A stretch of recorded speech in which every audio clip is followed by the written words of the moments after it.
আচ্ছা, একবার ভাবুন তো, দেশের সরকার আপনাকে একটা জরুরি কাজ করতে বলল। আপনি সেই কাজটা খুব মন দিয়ে করলেন, সার্টিফিকেটও পেলেন।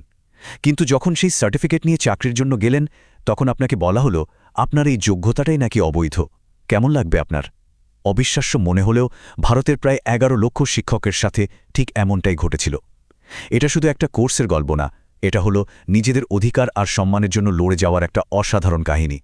এই পুরো ঘটনাটা ভালোভাবে বুঝতে হলে আমাদের একদম শুরু থেকে শেষ পর্যন্ত যেতে হবে, মানে গল্পের একেবারে গোড়ায়।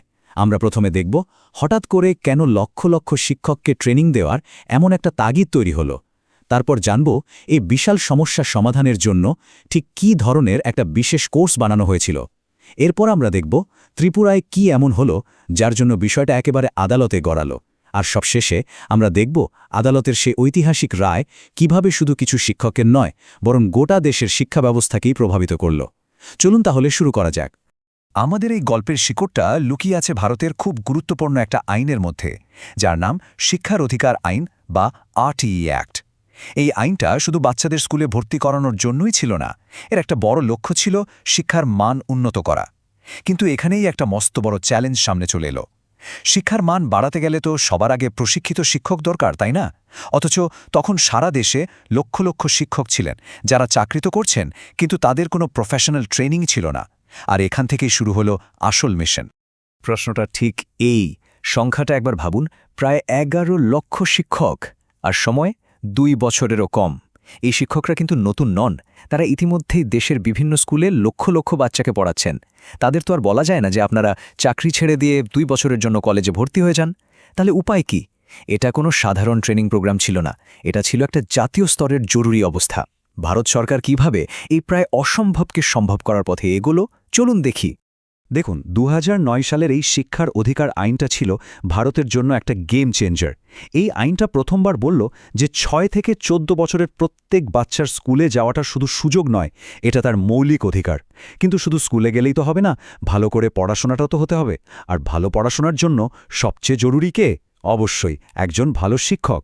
তাই এই আইনেই খুব পরিষ্কার করে বলা হলো প্রত্যেক শিক্ষককে সরকার নির্ধারিত ন্যূনতম পেশাগত যোগ্যতা অর্জন করতেই হবে। এই টাইমলাইনটা দেখলে বোঝা যায় পরিস্থিতি কতটা জটিল হয়ে উঠেছিল।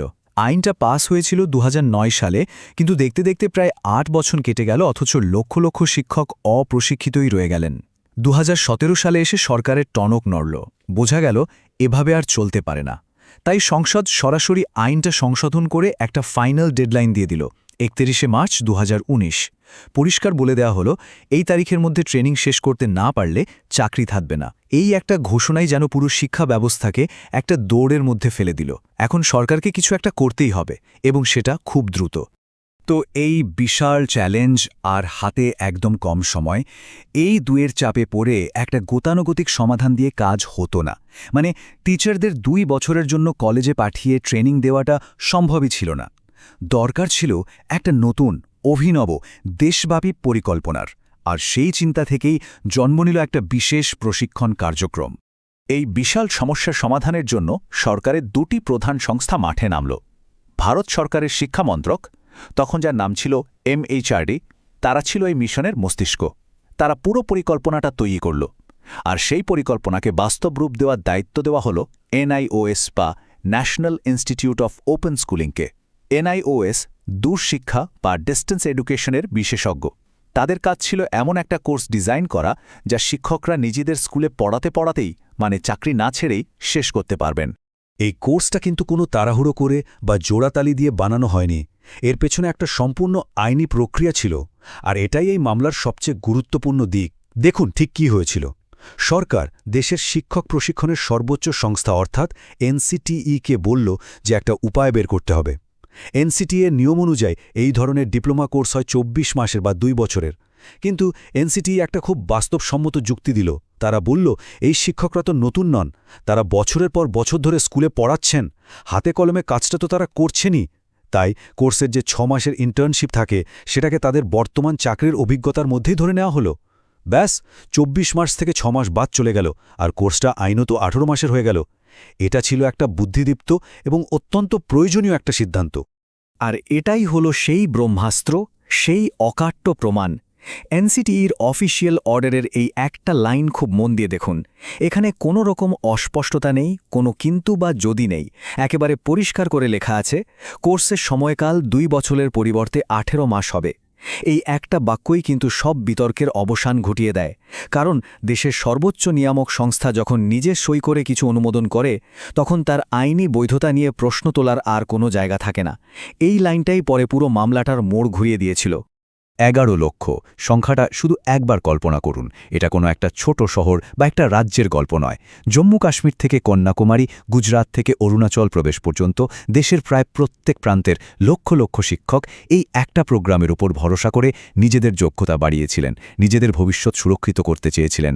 এটা ছিল ভারতের ইতিহাসে অন্যতম বড় একটা শিক্ষামূলক মিশন। তাই যখন এই কোর্সের বৈধতা নিয়ে প্রশ্ন ওঠে, তখন সেটা আর শুধু কয়েকজনের সমস্যা থাকে না, সেটা ওই 11 লক্ষ পরিবারের দুশ্চিন্তার কারণ হয়ে দাঁড়ায়। তো শিক্ষকরা সরকারের নির্দেশ অক্ষরে অক্ষরে পালন করলেন। তারা কষ্ট করে পড়াশোনা করে কোর্সটা শেষ করলেন, সার্টিফিকেটও হাতে পেলেন। সবাই যখন ভাবছেন যে যাক, একটা বড় চিন্তা দূর হলো, ঠিক তখনই গল্পের মোড় ঘুরে গেল। বিশেষ করে ত্রিপুরা রাজ্যে, সেখানে তারা এমন এক বাধার মুখে পড়লেন যা তারা স্বপ্নেও কল্পনা করেননি। এই স্লাইডটা দেখলেই পুরো অবিচারটা জলের মতো পরিষ্কার হয়ে যায়। একদিকে দেখুন এই শিক্ষকদের কাছে কি ছিল। তাদের চাকরির অভিজ্ঞতা ছিল, কেন্দ্রীয় সরকারের অনুমোদিত NIOS ডিপ্লোমা ছিল, এমনকি রাজ্যের নিজস্ব শিক্ষক যোগ্যতা পরীক্ষা অর্থাৎ টিটেটও তারা পাশ করেছিলেন। মানে চাকরির জন্য যা যা দরকার তার সবই তাদের ছিল। আর অন্যদিকে কি হলো, যখন চাকরির ফাইনাল লিস্ট বেরোলো, দেখা গেল তাদের নামই নেই। ভাবুন তো একবার, সব পরীক্ষায় পাশ করার পরেও যদি আপনাকে বলা হয় আপনি অযোগ্য, তাহলে আপনার কেমন লাগবে? ঠিক এটাই ঘটেছিল ত্রিপুরার সেই শিক্ষকদের সাথে। কিন্তু এই বিরাট অন্যায়ের সামনে তারা ভেঙে পড়েননি বা চুপ করে বসে থাকেননি। অপু ভৌমিক এবং মিঠু পাল দেবের মতো কিছু সাহসী শিক্ষক ঠিক করলেন তারা তাদের অধিকারের জন্য লড়বেন। তারা একজোট হয়ে সোজা ত্রিপুরা হাইকোর্টের দ্বারস্থ হলেন। আর এখান থেকেই শুরু হলো সেই ঐতিহাসিক আইনি লড়াই, যা একটা রাজ্যের সিদ্ধান্তকে জাতীয় নীতির সামনে চ্যালেঞ্জ করে বসল। এবার লড়াইটা আর চাকরির আবেদন বা অফিসের টেবিলে সীমাবদ্ধ রইল না। লড়াইটা সোজা চলে এলো আদালতের এজলাসে। এখন বিচারকের সামনে একটাই বড় প্রশ্ন, একটা রাজ্যের নিয়োগ বোর্ড কি কেন্দ্রীয় সরকারে তৈরি করা একটা জাতীয় নীতিকে অস্বীকার করতে পারে? চলুন দেখি আদালত কিভাবে এই জটিল আইনি প্রশ্নের সমাধান খুঁজে বের করল। আদালতের শিক্ষকদের আইনজীবীরা খুব সহজ এবং জোরালো একটা যুক্তি দিলেন। তারা ধাপে ধাপে পুরো বিষয়টা সাজালেন। তারা বললেন, মাননীয় আদালত, এই সার্টিফিকেটটা আমরা নিজেরা বানিয়ে আনিনি। এর পেছনে আছে ভারতের সংসদ যারা আইন তৈরি করেছে, এর পেছনে আছে কেন্দ্রীয় সরকার যারা নীতি তৈরি করেছে, আর আছে দেশের সর্বোচ্চ শিক্ষক নিয়ামক সংস্থা NCTE যারা এটাকে অনুমোদন দিয়েছে। যখন দেশের সর্বোচ্চ মহল থেকে কোনো কিছুকে বৈধ বলা হয়, তখন একটা রাজ্যের একটা ছোট্ট বোর্ড কিভাবে তাকে অবৈধ বলতে পারে? এটা আসলে ক্ষমতা স্তরবিন্যাস নিয়ে একটা খুব মৌলিক প্রশ্ন ছিল। আর ঠিক এই সময়ই শিক্ষকরা তাদের তুরুপের তাসটি খেললেন। দেখা গেল ঠিক একই বিষয়ে ভারতের সর্বোচ্চ আদালত অর্থাৎ সুপ্রিম কোর্ট আগে থেকেই একটা রায় দিয়ে রেখেছে। উত্তরাখণ্ডের একটা একই রকম মামলায় সুপ্রিম কোর্ট একেবারে দ্ব্যর্থহীন ভাষায় জানিয়ে দিয়েছে যে এই 18 মাসের NIOS ডিপ্লোমা চাকরির আবেদনের জন্য সম্পূর্ণ বৈধ। আর আমরা সবাই জানি ভারতের সুপ্রিম কোর্টের রায়ের উপরে আর কোনো কথা চলে না। এই একটা প্রমাণই ত্রিপুরা হাইকোর্টের জন্য মামলাটার ফয়সালা করে দেওয়ার জন্য যথেষ্ট ছিল। সব প্রমাণ এবং সুপ্রিম কোর্টের রায় দেখার পর ত্রিপুরা হাইকোর্টের সিদ্ধান্ত নিতে আর একটুও দেরি হয়নি। রায় গেল শিক্ষকদের পক্ষেই। আদালত শুধু তাদের চাকরি পাওয়ার অধিকারকেই স্বীকৃতি দিল না, এর সাথে একটা খুব বড় নীতিও প্রতিষ্ঠা করল। সেটা হলো, শিক্ষা সংক্রান্ত বিষয়ে যখন জাতীয় আইন এবং জাতীয় নিয়ামক সংস্থা কোনো সিদ্ধান্ত নেয়, তখন রাজ্যের কোনো বোর্ড তাকে অগ্রাহ্য করতে পারে না। সহজ কথায়, দেশের আইন রাজ্যের স্থানীয় নিয়মের চেয়ে অনেক বড়।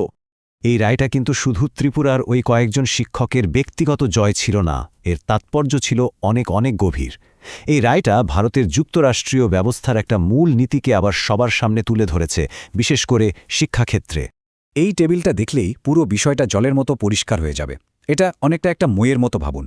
সবচেয়ে উপরের ধাপে আছে ভারতীয় সংসদ যারা আইন বানায়, তারপরের ধাপে আছে কেন্দ্রীয় সরকার যারা নীতি তৈরি করে, তার ঠিক নিচে আছে NCTE যারা সেই নীতিকে অনুমোদন দেয়, আর রাজ্যের নিয়োগ বোর্ড অর্থাৎ TRBT আছে একেবারে নিচের ধাপে।